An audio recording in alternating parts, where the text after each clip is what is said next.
नमस्कार आपण समस्त को बसंत पंचमी तथा सरस्वती पूजार अनेक अनेक अनेक शुभकामना शुभेच्छा।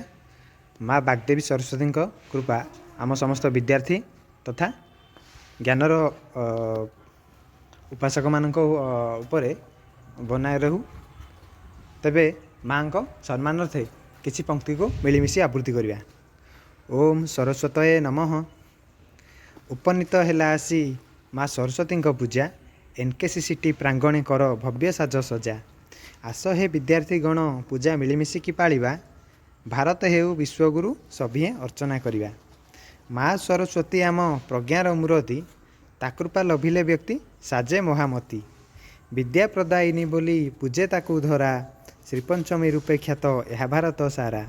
सच्चा हृदय रे जे ताकू उपासना करई कालिदास परि कृपा अवश्य लभई। वीणा को धारण करे से माँ वीणा पाणी अज्ञान को नासी दिए ज्ञानालोक को आनी। संगीतर देवी बोली कंठे विराजई सत्य धर्म न्याय रे से आम पथ प्रदर्शई।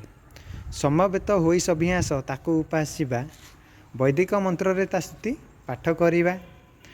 फल पुष्प भोग दुब आउ देबा हुलहुली श्रद्धारे डाकिण देबा अर्घ्य पुष्पांजलि।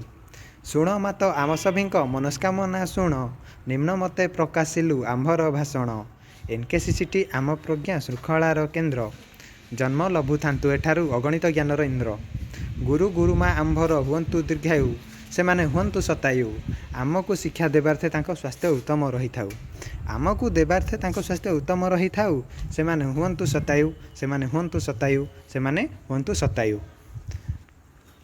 धन्यवाद। आपण समस्ते मन ध्यान दे कविताटी को देखिले ध्यान सहित शुणिले एवं माँ कृपा आम समस्त बजाय रहू। आमे माने ज्ञानर उपासना करुवा समाज जमी मंगल कामना करें से माँ आमको समर्थ करातु। धन्यवाद।